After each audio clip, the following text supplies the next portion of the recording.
선지서를 보는 게 참 쉽지 않습니다. 원래 다들 이사야 선지서를 이렇게 저하고 함께 28장까지 지금 이제 29장까지 지금 이제 보고 있는데 다들 뭐 고생이 많으시고 쉽지 않습니다. 원래 이 선지서가 왜냐하면 뭐 제가 선지서 초반에 제가 어느 정도 이제 선지서 특강을 좀 드렸죠.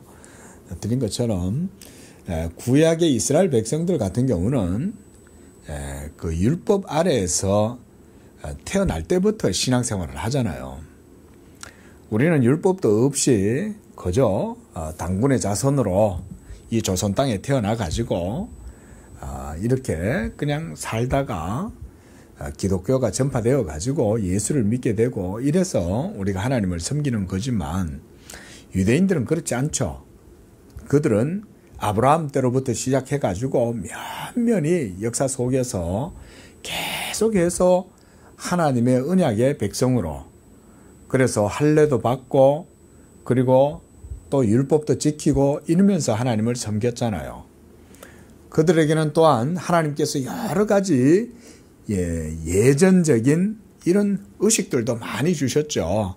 그래서 이스라엘, 특별히 예루살렘, 그곳에는 또 다윗의 성이 있고 또 다윗성 안에는 성전이 있었잖아요. 이렇게 언약이라고 하는 그 틀 안에서 하나님이 그들을 또한 그런 예전적이고 어떤 성내전적인 이런 것들을 허락해 주셨기 때문에 눈에 보이는 성전을 통해서 하나님을 섬기고 또 율법의 토라가 있었기 때문에 그 모세의 토라를 통해 갖고 하나님의 말씀도 배우고 이러면서 신앙생활을 했지 않습니까? 자, 그러면서 또 하나님께서 이스라엘 백성들에게는 또 놀라운 또 능력도 베풀어 주셔가지고 하나님을 믿고 의지하고 기도만 하면 하나님이 막 무조건 들어주시는 거예요. 네? 하나님을 믿고 기도만 하면 하나님이 도와주시는 거죠. 심지어 뭐 히스기야 같은 경우는 하나님이 병을 고쳐주시면서 해를 10도 뒤로 돌아가기도 하시고 얼마나 하나님께서 이스라엘 역사 속에 그런 기적들을 많이 베풀어 주셨습니까? 자, 무슨 얘기냐면 그 구약의 이스라엘 백성들은 이와 같이 하나님의 특별한 은혜 속에서 하나님이 그들에게 엄청나게 많은 은사들과 여러 가지 것들을 많이 주시고 그들은 그런 어떤 이점 속에서 신앙생활을 했다는 거죠.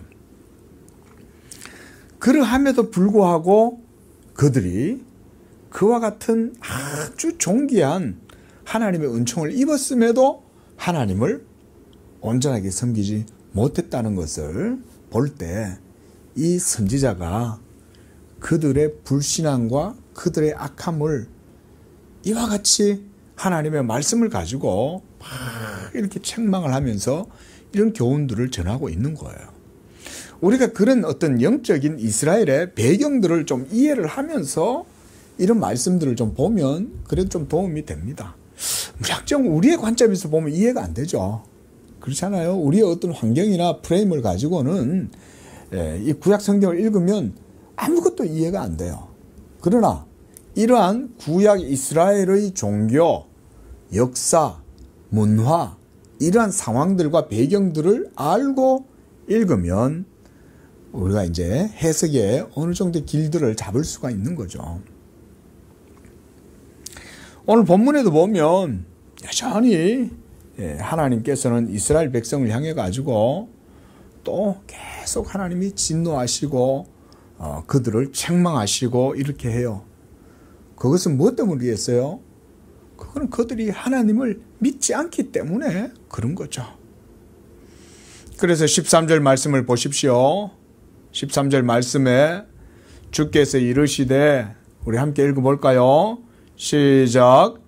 주께서 이르시되 이 백성이 입으로는 나를 가까이 하며 입술로는 나를 공경하나 그들의 마음은 내게서 멀리 떠났나니 그들이 나를 경외함은 사람의 계명으로 가르침을 받았을 뿐이니라.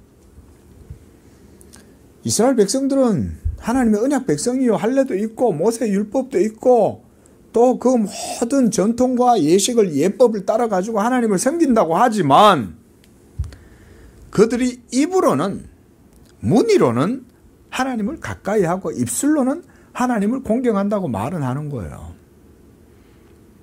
그런데 그들의 마음은 하나님에게서 멀리 떠나 있다는 거죠. 자, 이거는 우리들도 동일하게 이 교훈을 우리에게도 적용을 해서 살펴봐야 되는 거예요. 우리도 예수님을 믿는다고 하고 하나님을 믿는다고 하고 여기에는 목사고 누구고 간에 예외가 없어요. 목사도 믿음이 없으면 평신도보다 더 못할 수도 있어요. 그저 배운 지식 가지고 배운 신학 가지고 성도들 앞에서 목사 행세를 하긴 해도 마음은 하나님에게서 떠나 있을 수 있잖아요. 목사도 기도 안 하고 마음속에는 온갖 육적인 생각과 육적인 세계와 육적인 가치관만 갖고 살아가고 기도도 하지도 안 하고 막 그러고 있을 수도 있죠. 목사도. 또한 그런 목사님이 있는 그런 교회에 신도들은 또 어떻게 했어요? 또 그런 목사님이 설교를 할 때마다 은혜를 받아 또 희한하게. 기도도 안 하고 맨날 정치만 하러 다니고 맨날 뭐 이렇게 뭐 막 고급 승용차 끌고 다니면서 온 동네방네 다니면서 골프나 치러 다니고 그 막 이러면서 돌아다니고 이런 사람도 많아요. 목사들 중에도. 말씀도 연구도 하나도 안 해. 맨날 성경도 안 읽고 기도도 안 해. 근데 그 교회 성도들 막 엄청 모여들어 신도들이. 자, 이걸 어떻게 봐야 될까요? 이런 걸 보고 폐해다 이렇게 말하죠. 폐해. 해악이다. 해악.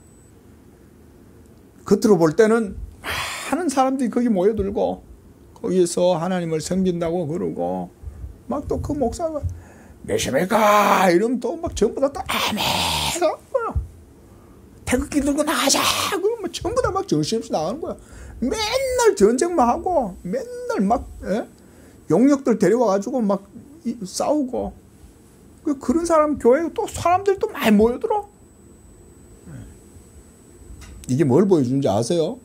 이런 걸 저주라고 그러는 거예요. 여러분. 이런 게 저주인 거예요. 하나님께서 왜 이렇게 우리도 보기가 이 이사야서의 선지서를 저도 전하기가 죄송해요. 우리 성도님들한테.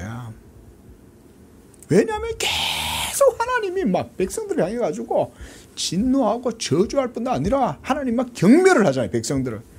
오늘도 본문에 보면 슬프다 아리엘이여 아리엘이여 이러면서 다윗이 진친 성읍이여 2절에 내가 아리엘을 괴롭게 하리니 그가 슬퍼하고 애국하고 내게 아리엘과 같이 되리라. 왜 하나님이 계속해서 자기 언약 백성들에게 이렇게까지 하실까요? 왜일까요? 뭐 때문에 이렇게까지 할까요? 그리고 이거는 구약 백성들에게만 속할까요? 그렇게 보지 말라는 거예요. 선지서를. 늘 말씀드리지만 구약의 이스라엘 백성들은 바로 모든 인류, 부패하고 타락한 인류의 프로토타입인 거예요. 말하자면 전형적인 모습인 거예요. 우리가 이스라엘 백성으로 태어났어도 우리도 똑같아요. 하나님 앞에서. 그 이스라엘은 말하자면 표본인 거예요. 우리들한테. 모형인 거예요. 죄인들의 모형들. 율법 아래에서 하나님을 섬기면 다 똑같아. 이스라엘 백성들하고 다를 거 없어요. 하나님께서 이 이스라엘 백성들을 통해 가지고 뭘 보여주냐.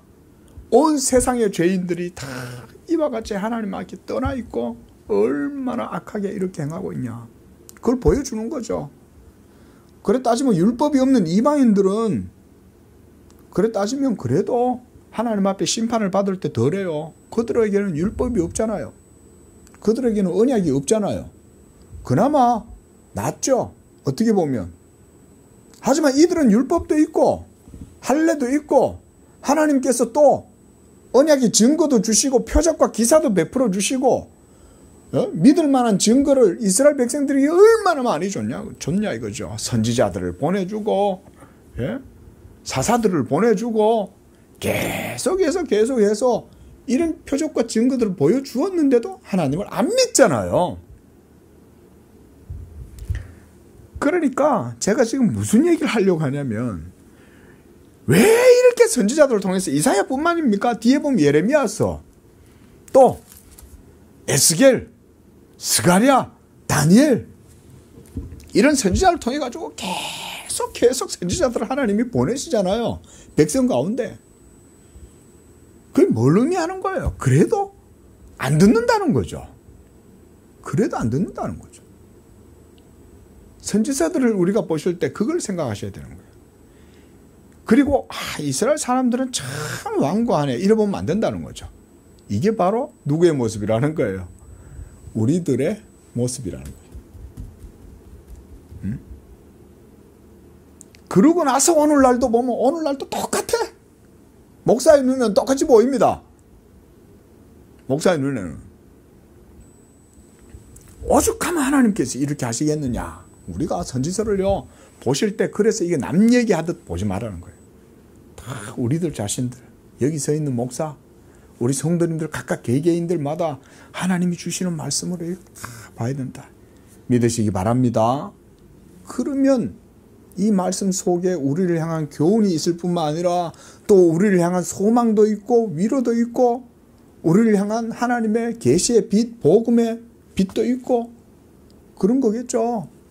예? 하나님이 어디 책망만 하시겠어요? 자기 백성들을. 하나님은 책망만 하시지 않죠.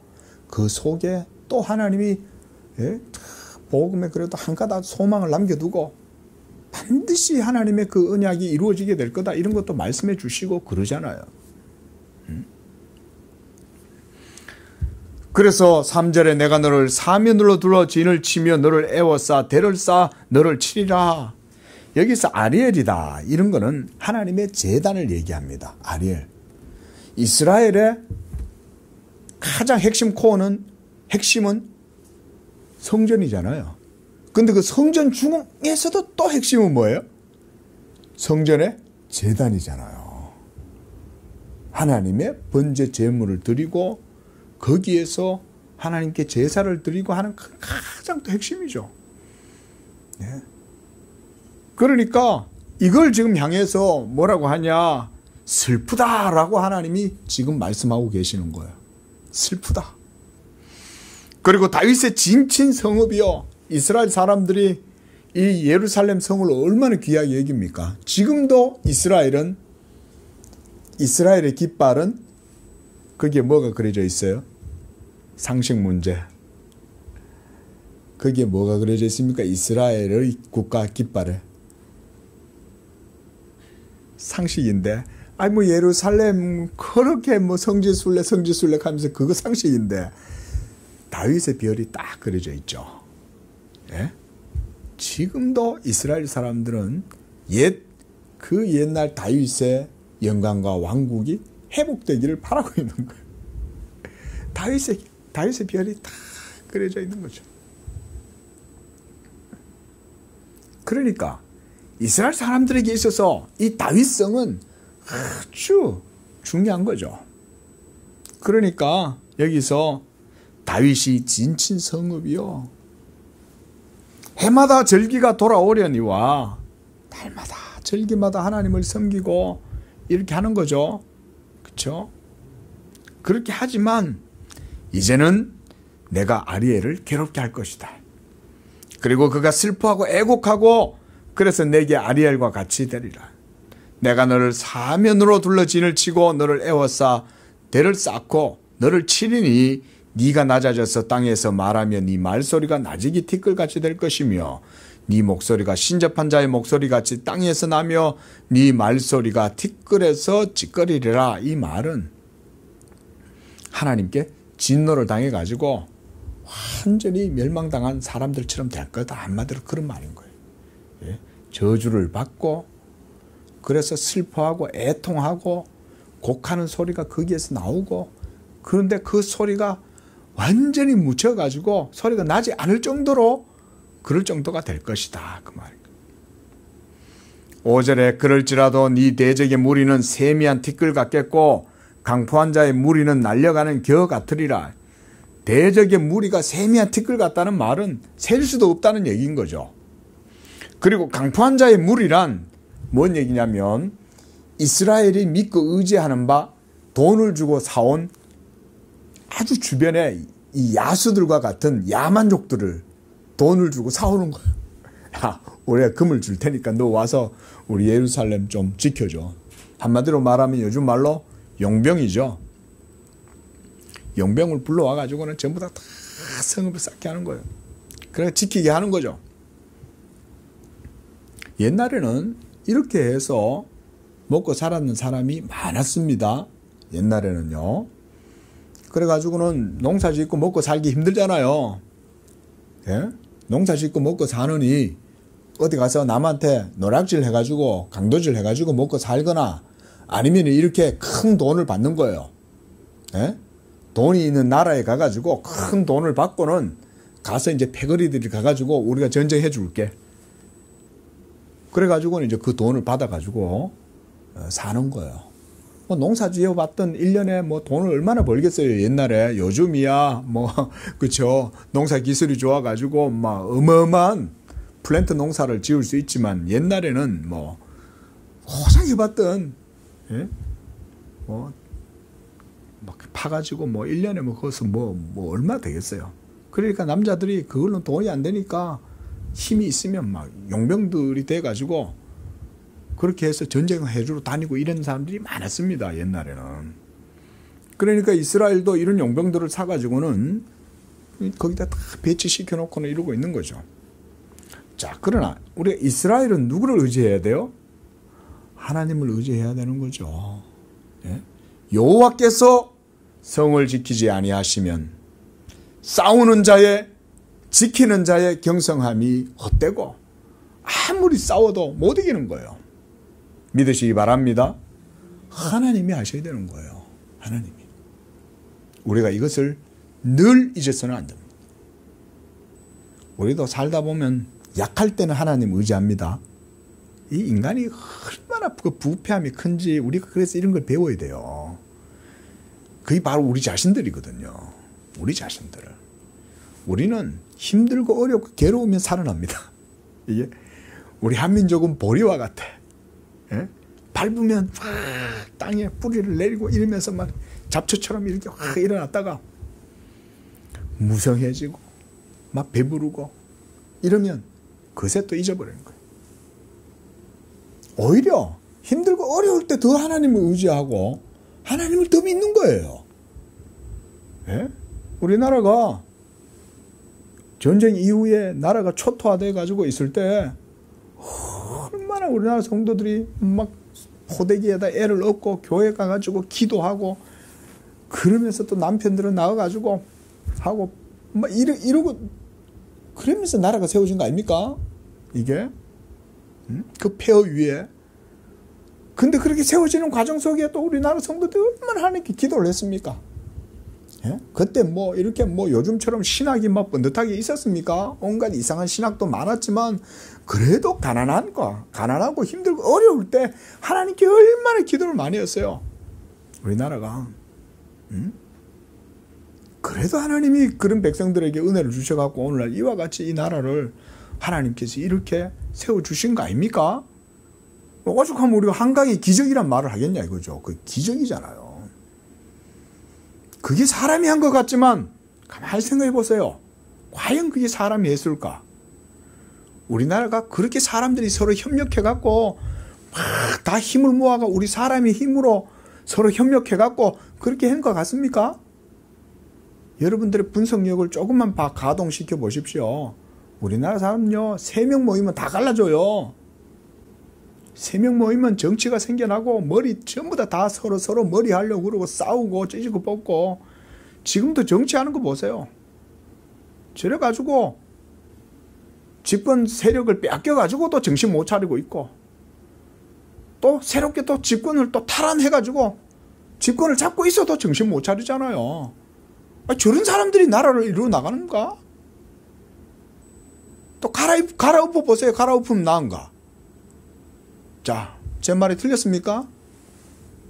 이거에 대해서 틀렸다고 말할 수 있는 한 사람도 없죠. 서울대 나오면 뭐예요? 예? 하버드 나오면 뭐하냐고요? 그러고 전부 다 모여 앉아가지고 기껏 짜낸다는 게 전부 다 그런 것밖에 없잖아요. 자, 여러분 이런 걸 통해서 여러분 뭘 봐야 됩니까? 하나님의 준엄한 역사의 손길을 봐야 되는 거죠. 저는 누굴 찍어야 될지 모르겠어요. 예? 누굴 찍어야 될지 모르겠어요. 그저 하나님밖에는 의지할 게 없어요. 저런 인생들을 지금 이스라엘 백성들은 지금 이런 불신 가운데 지금 빠져 있는 거예요. 그 자기들의 힘으로 다 할 수 있다는 생각을 하면서 그렇다 선지자고 가지고 막 때리고 책망하고 교훈을 주니까 듣는 것 같은데도 듣고 나면 돌아서면 잊어버리는 거예요. 예? 돌아서면 잊어버리는 거예요. 금붕어처럼. 붕어처럼. 응? 방금 낚싯바늘이 끼어가지고 고생했는데 예? 다시 풀어주죠. 아이고 이놈아 너 아주 장래 너 다시 돌아가라. 이거 또 풀어줬더니 또 그 지렁이 또 있으니까 또 지렁이 무는 거지 또. 이런 게 인간의 부패하고 타락한 모습이 하나님 앞에 서 있는 인간의 모습이 이런 거예요. 그러니까 아마 선지자가 낚시에 대해서 알았으면 저는 분명히 그 얘기를 했을 거예요. 너희가 어찌하여 붕어와 같으냐 이러면서 분명히 얘기했을 거예요. 예? 낚시는 낚시꾼이 풀어주었더니 다시 와서 물었음이로다. 이럴 거 아니에요? 이렇게 하나님을 의지하지 않고 인간을 의지하고 사람의 힘을 의지하고 사람의 지혜를 의지하고 그러는 거죠. 자, 여러분 보십시오. 우리도 마찬가지잖아요. 이 나라가 어떻게 썼어요? 예? 세계 가운데 완전히 다 지리지리 다 갈려가지고 찢어져가지고 그렇게 될 뻔하지 않았습니까? 예? 얼마나 열강들이 막 이제 나라가 온 세계에 그죠? 근대 산업 사회가 이루어지면서 유럽인들이 전 세계를 막 정복을 하려고 그랬잖아요. 예? 그리고 가는 곳마다 목화밭을 만들고 면화 사업을 막 일으키고 방직 공장을 만들고 예? 전기기관이 막 발달하고 이러면서 막 경제가 온 세상이 막 뻗어 나가니까 이제는 옛날처럼 예? 예? 몽골에 칸이 일어나가지고 막 이렇게 세계를 제국하는 게 아니죠. 더 이상 알렉산더처럼 이제 세국을 제거하는 거 아니죠. 이제는 막 경제인들이 상업인들이 일어나가지고 세상을 지배하는데 정치인들하고 같이 이제 상선을 타고 온 세계로 막 나가잖아요. 그 우리나라가 굉장한 요충지인 거예요. 여기에 막 청일러 전쟁이 여기에서 다 일어나가지고 온갖 각축전장이 됐잖아요. 여기가. 각축전장이 됐으면 이 나라가 온전해질 수 있겠어요? 누구 하나 힘 가진 놈이 싸워가지고 결국 이기면 머리통 깨지도록 싸워갖고 이곳에서 치킨 게임이 여기서 일어날 거 아닙니까? 그래가지고는 박터지게 싸워가지고 이기는 놈이 이 나라를 쟁취하는 거 아니겠어요? 누가 잡았습니까? 일본이 잡은 거죠. 예? 일본이 잡은 것도 일본이 잡은 것 같지만 하나님이 하신 거죠. 그래가지고는 일본이 또한 교만해가지고 막 그러니까 핵폭탄 하나님이 그냥 한 2대 정도 떨어뜨려 버리는 거죠. 미국을 통해 갖고. 그래가지고는 태평양 전쟁도 끝나고 또 끝났더니 또 공산주의가 일어나가지고 또 야단이죠. 그리고 또 미국이 이번에 또 와가지고는 또 미국이 또 한반도에 또 자리를 잡고. 보세요. 이런 역사의 과정들이 한 페이지 한 페이지 넘어가는 일들이 그렇게 하면서 이 나라가 지금까지 버텨온 거 아니에요? 누가 했어요? 우리가 한 거예요? 핵폭탄 우리가 떨어뜨렸어요? 3.8선 우리가 껐어요? 우리가 한 게 뭐가 있어요? 그러면서 그 사이에 기회주의자들이 일어나가지고 그때 정치를 딱 잡는 거지. 예? 약속 빠르게. 그런 사람들이 우리나라의 지도자들이었어요. 김구 같은 사람들은 다 죽고. 자, 제가 지금 정치 얘기하려는 거 아니에요. 역사의 주권자가 누구라는 거예요. 여러분 한번 보세요. 아니, 상식적으로 보세요. 제 말이 틀렸나. 그런 역사의 한 페이지 한 페이지 넘어온 과정들을 생각해 보시라니까요. 예? 하나님이 하시는 거지. 이 나라의 교회가 이렇게까지 성장하고 발전하게 된 거는 누가 그렇겠어요? 하나님이 복을 주신 거 아니겠어요? 그래도. 그래가지고요. 한국교회가 얼마나 복을 받았는지 몰라요. 여기서 복은요. 물질적인 복을 제가 말씀하는 게 아니에요. 물질적인 복은 오히려 저주예요. 우리 성도님들 그거 아셔야 돼요. 물질적으로 풍요하면 얼마나 저주를 받는지 아세요? 사람들이. 우리 성도님들이 이거 잘 아셔야 됩니다. 잘 들으셔야 됩니다. 또 저희 모친 얘기해서 죄송해요. 저희 모친이 참 살아오시면서 걸어온 과정들이 저한테는 많은 교훈을 줬기 때문에 그래요. 저 올림픽 주 경기장에 그 옆에 있는 올림픽 선수촌 아파트. 지금도 뭐 지금 어떤지 몰라도 그 옛날에도요, 거기에 대단했습니다. 올림픽 선수촌 아파트요. 뭐 54평 이렇게 넘는데, 그런데 이제 저희 어머니가 집에 일을 봐주러 간 거예요. 그리고 그 집 주인은 저 부산인가 어디 저 지방의 병원의 병원장이에요. 그리고 그의 부인은 박정희 대통령 주치 간호사였어요. 얼마나 대단하겠어요, 그죠? 근데 그 집이 망조가 된 거예요. 돈이 너무 많잖아요. 남편은 맨날 젊은 여자 데리고 다니면서 바람이 나가지고, 병원 원장이니까. 그러니까 또 부인은 또 얼마나 슬프겠어요. 그 남편하고 맨날 싸우겠죠.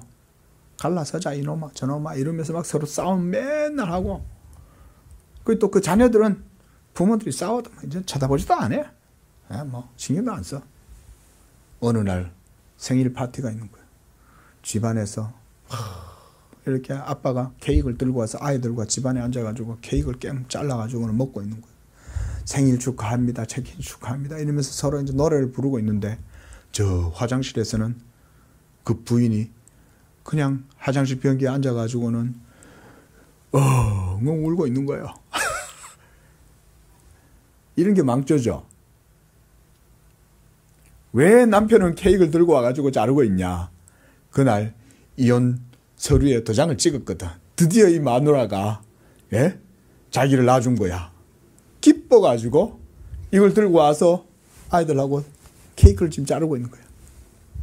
그리고 아이들은 자기 엄마 아빠가 이혼을 했다는 사실을 알면서도 그 앉아가지고 같이 케이크를 자르면서 웃으면서 히덕거리고 있는 거예요. 자, 그 집에 저주가 있습니까? 없습니까? 저주가 뭐예요? 그게 저주죠. 뭐 박정희 대통령 간호사였으면 뭐하고, 병원의 원장이면 뭐해요?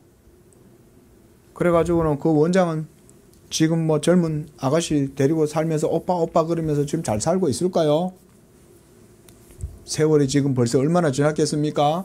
병 들어가지고 인생을 후회하면서 쓸쓸하게 어둠 속에서 죽어가고 있겠죠? 다 그렇게. 하나님 없으면 그냥 져준 거예요. 하나님 없으면. 이렇게 얘기해도 우리는 뒤돌아서 뭐 잊어버려요 또. 자, 그러니까 이런 이스라엘을 향해서 하나님이 지금 이런 말씀하시는 거예요. 아무리 해도 말을 안 들으니까 뭐라고 하느냐. 10절에 대저 여호와께서 깊이 잠들게 하는 영을 너희에게 부어주사 너희의 눈을 감기게 하셨습니다. 하나님은 우리의 눈을 일부러 감기게 하실까요? 하나님 그런 분이에요? 하나님이 우리가 진리를 알기를 원하지 이 진리를 못 보게 하시는 분이겠어요? 설마 여러분들이 하나님을 그런 분으로 하시지 않겠죠? 하나님 절대 그런 분 아니에요. 근데 왜 하나님이 이렇게 하실까요? 그만큼 인간들이 악하다는 거예요. 그만큼 하나님 믿지 않는다는 거예요. 교만하고 거만하고 완고하고 사악하고 강교하고 음탕하고. 그러니까 이게 뭐 도무지 하나님 말은 듣지도 않는 거예요. 이게 선지자들 보내도 계속 안 듣는 거예요. 그래서 하나님이 9절에 너희는 놀라고 놀라라. 너희는 맹인이 되고 맹인이 되라. 그들의 취함이 포도주로 말미암음이 아니다.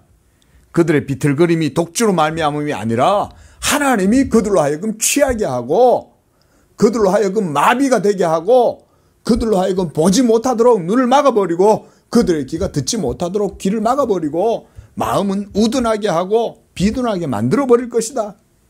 이게 하나님의 공의로운 심판이에요. 이게 하나님의 저주입니다. 그래서 사람들에게 뭘 하냐면 지각을 없애버리는 거예요. 서울대학도 나왔어요. 하버드도 나왔어요. 뭐 스카이도 나왔어요. 세계에서 유수한 대학에서 박사학위도 받고 들어왔어요. 그런 사람들이 지금 우리나라에 다 지도자로 전부 다 하고 있잖아요. 예? 장관 한다 그러면 기본적으로 뭐 스카이에 외국에서 박사학위 하고 뭐 옥스퍼드에서 무슨 경영학 박사하고 정치학 박사하고 이러고 들어와야 우리나라에서 한 자리 꿰차잖아요.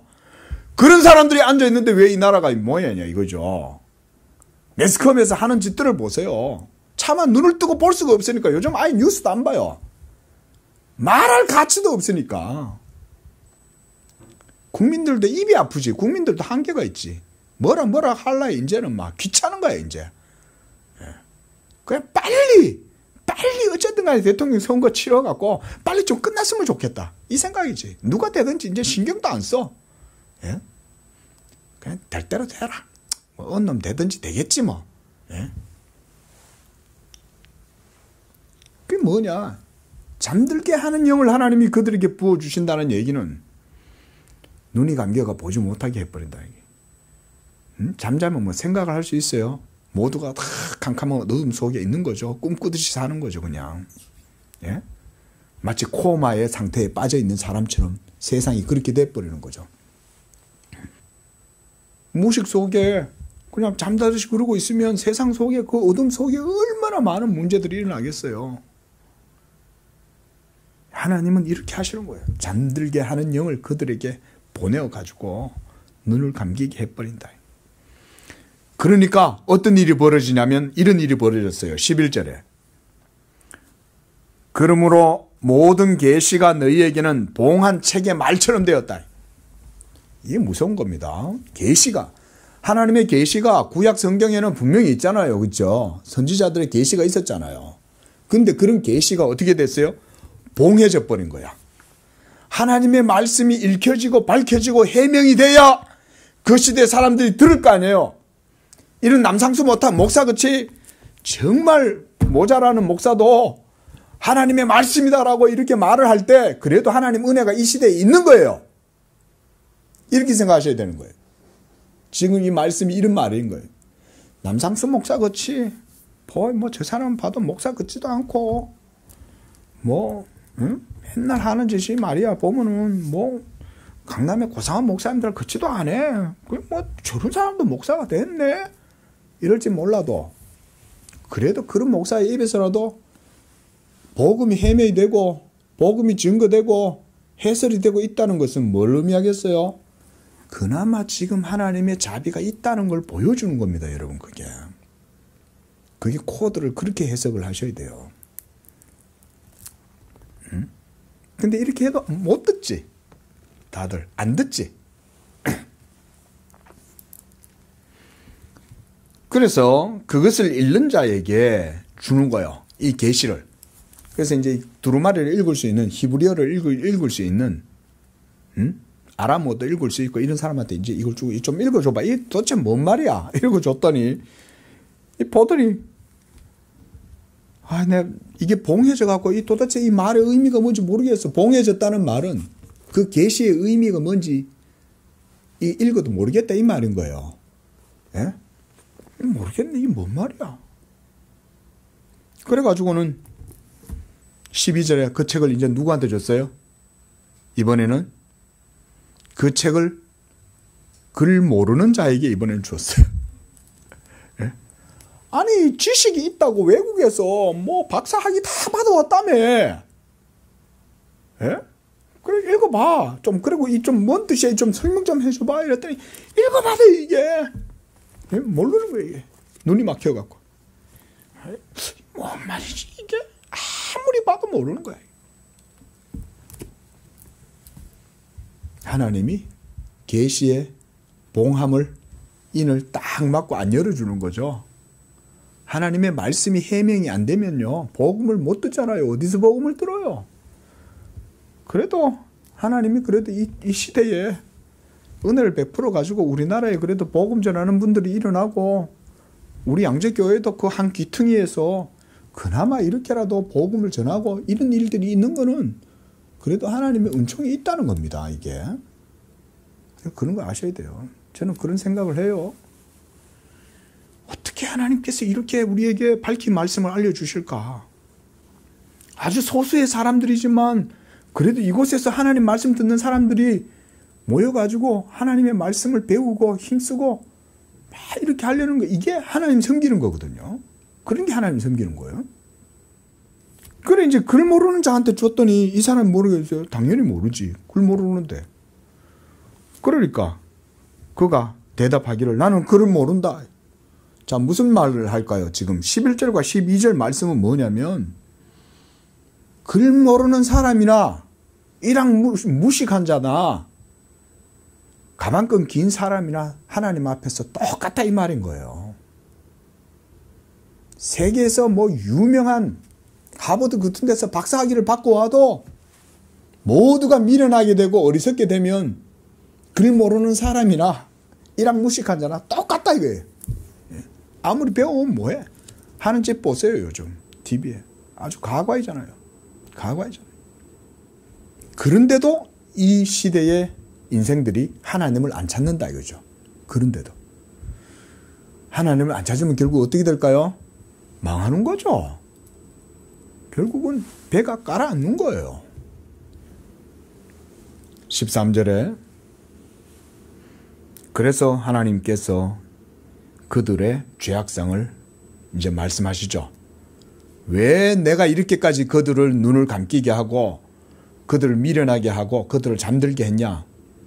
그들이 나를 경외하지 않고 위선과 가식 속에 온갖 교만함과 거만함이 그들 속에 가득함으로 도무지 내 말을 안 들으니까 내가 그렇게 하는 거다. 이 말씀은 우리가 알다시피 마태복음 15장에 예수님께서 유대인들을 책망하시면서 하신 말씀이죠. 마태복음 15장 말씀 보면 외식하는 자들아 이사야가 너희에 관하여 잘 예언하였도다. 이 말씀을 얘기한 거예요. 이 백성이 입술로는 나를 공경하나 마음은 내게서 멀도다. 사람의 계명으로 교훈을 삼아 가르치니 나를 헛되이 경배하는도다. 이사야가 그렇게 말했다는 거죠. 그게 이사야 당시의 이스라엘 백성들의 죄악상이나 예수님 당시의 유대인들의 죄악상이나 다를 바가 없죠. 14절에 그러므로 내가 백성 중에 기이한 일 곧 기이하고 가장 기이한 일을 다시 행하려니 그들 중에서 지혜자의 지혜가 없어지고 명철자의 명철이 가려지리라. 이거를 하나님이 이렇게 행하신다는 거예요. 여기는 조금 우리가 깊이 있는 이해와 해명이 있어야 됩니다. 바로 하나님이 이 기이한 일을 어떻게 행하셨을까요? 우리가 요것만큼은 이제 배워야 돼요. 예수 그리스도의 인격과 사역을 통하여 이 세상의 죄인들의 이 교만함과 악함을 하나님이 드러내시는 거예요. 그게 무슨 얘기예요? 예수 그리스도의 인격 사역을 통해서 하나님이 이 세상에 죄악된 인간들의 교만함, 불신, 그런 위선 이런 것들을 어떻게 드러내셨어요? 예수를 믿느냐 믿지 않느냐로 하나님이 그걸 다 드러나게 하시는 거예요. 그래서 이 예수 그리스도의 복음이 선포되어지는 게 중요한 거예요. 이 복음이 선포되면 믿음이 있고 마음이 겸손하고 마음속에 하나님을 향한 선한 욕구를 가지고 있는 사람들은 그 복음을 듣고 예수를 믿게 되는 거야. 그런데 그렇지 않고 마음속에 위선이 가득해. 그 외적으로는 잘 믿는 것 같아. 예? 그래가지고는 막 종교적인 의식이나 종교적인 형식이나 율법이나 규례 같은 건 잘 지키는 것 같아. 유대인들처럼. 예? 그러니까 우리가 그 이제 예수님이 그래서 이제 회칠한 무덤이라 그러잖아요. 위선자들을. 이 위선자들아 이러면서. 마음은 하나님에 대한 경외함과 하나님에 대한 사랑도 없으면서 가장 자기는 종교적으로 경건하다고 이렇게 무늬만 그런 사람들. 근데 그들이 정작 나중에 예수님을 모두 다 십자가에 못 박았잖아요. 하나님은 그렇게 인간 속에 있는 죄악을 예수님의 인격을 통해서 드러내시는 거예요. 이게 하나님의 기이한 방법인 거예요. 이 사람들이 자기의 악함을 하나님이 그렇게 드러낸다는 걸 모르는 거예요. 이게 몰라. 그걸 알면 숨길 거 아니에요. 아유, 내가 이렇게 하면 내 체면 안 서는데 다른 사람들한테 세상 말로 쪽팔려. 창피해. 예? 내가 뭐 체면 없이 내가 이렇게 화내는 모습도 보이고 이러겠어. 이러면서 자기를 숨길 거 아니에요. 근데 하나님이 그들의 위선을 숨길 만한 여지도 주지 않고 다 드러내시겠다는 거예요. 그들 속에 감추어진 온갖 모든 하나님께 대한 불경건한 마음들, 생각들 이런 거를 예수 그리스도의 인격을 통해서 드러내신다. 그래서 오늘날도 교회가요 그 일을 하는 거예요. 그래서 우리가 이 예수 그리스도의 우리 성도님들의 삶 속에서 예수 그리스도의 인격과 삶이 성도들의 인격과 삶을 통해서 드러나게 되는 거예요. 여러분들이 이 복음의 말씀을 듣고 하나님을 경외하고 여러분들의 삶 속에서 빛과 소금이 되면 빛과 소금이 된 여러분들의 인격과 삶을 통해서 하나님은 이런 일들을 행하세요. 그리고 하나님이 여러분들과 함께 하시기 때문에 두려워하실 필요가 없어요. 만약에 여러분들의 인격을 통해서 여러분 주변에 이런 인간에 감추어져 있는 죄악들이 드러나기 시작할 때 그럼 하나님은 두 손 놓고 가만히 있겠어요? 하나님은 가만히 계시지 않아요. 그때 하나님이 잡는 거예요. 여러분들의 인격과 삶의 현장 속에서 하나님이 일하시는 거예요. 저는 그렇게 봐요. 하나님은 지금도 일하신다. 이 진리의 말씀을 가지고 있는 성도들의 인격과 삶의 향기와 빛을 통해서 하나님은 교만하고 외식되고 위선적이고 가십적인 그런 모든 하나님을 대적하는 것들을 하나님은 깨트리셔요. 믿으시기 바랍니다. 저는 하나님이 지금도 그렇게 역사하신다고 믿어요. 그러니까 우리 양재교 이건 이제 여러분들 개인의 인격뿐 아니라 우리 교회도 이제 인격이 있어요. 우리 양재교회도 이곳에서 기도하는 거예요. 우리 양재교회도 이곳에서 하나님 말씀 전하고 하나님 말씀을 중심으로 해서 모이고 그렇게 해서 하나님을 예배하고 이러면 여기에서 이제 그 빛과 소금과 향기가 드러날 거 아니에요. 그러면 이것이 또한 세상에 또 증거가 되는 거예요. 하나님이 우리 교회를 통해서 이 주변의 일들이 이루어 나가시는 거예요. 하나님은요 그렇게 역사하세요. 마치 이스라엘을 세워놓고 주변에 있는 모든 나라들을 다 심판하셨잖아요. 그죠? 이스라엘 세워놓고 선지서를 보면은 두로, 시돈, 에돔, 모압, 암몬, 아수르, 바벨론, 애굽, 다메섹 모든 나라들을 하나님이 다 심판하시잖아요. 마찬가지인 거예요. 지금도 하나님은 자기의 일을 그렇게 하신다. 그것을 예수 그리스도의 복음을 통하여 하나님이 드러내시기 때문에 여기에서 기이한 일을 행하신다는 거예요. 백성 중에서 기이한 일을 한다. 그게 가장 먼저는 핵심적으로는 예수 그리스도의 복음, 십자가 그걸 말하는 거예요. 그리고 이것을 우리한테 적용하면 말씀드렸듯이 여러분들 예수 믿는 여러분들의 성령 안에서의 살아가는 삶, 경건한 삶 그게 바로 복음의 또 증거가 되는 거예요. 그럼 우리가 어떻게 해야 되겠어요? 이제 결론적으로 만약 하나님이 그렇게 하시는 것이 하나님의 섭리요 하나님의 일이라면 우리 성도들은 항상 깨어서 여러분들을 통해서 하나님이 마음껏 역사하실 수 있도록 기도하고 모이기를 힘쓰고 주의 일을 위하여서 그저 여기서 말씀 배우기를 더 힘쓰고 기도하고 이러면 하나님이 하시는 거예요. 하나님 믿는다는 게 그래 따지면 뭐 어려운 게 아니잖아요. 우리가 기도하겠습니다. 거룩하신 하나님 아버지 지금도 살아계시고 하나님께서 자기의 기뻐하는 자들을 통하여 그의 뜻을 나타내시며 하나님께서 은밀하게 자기의 택하신 백성들을 그 은밀한 중에 지키시고 하나님께서 참으로 암탉이 그 자기 병아리를 날개 아래 모음같이 주의 백성들을 이 시대 가운데에서도 지키시고 보호하시는 줄로 믿습니다.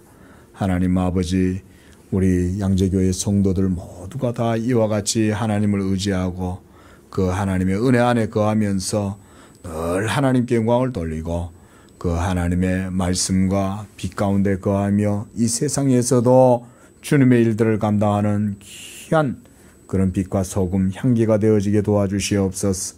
또한 우리 양재교회가 이와 같이 복음의 사명을 감당할 때에 이 양재교회를 통하여서도 하나님께서 이 시대에 하나님의 귀한 일들을 이뤄 나가실 줄로 믿습니다. 이 일을 위하여 우리 양재교회 성도들이 더욱 기도하고 더욱 하나님의 뜻을 향하여 전심전력하며 주의 일을 감당하는 교회가 되게 하여 주옵소서. 예수님의 이름으로 기도합니다. 아멘.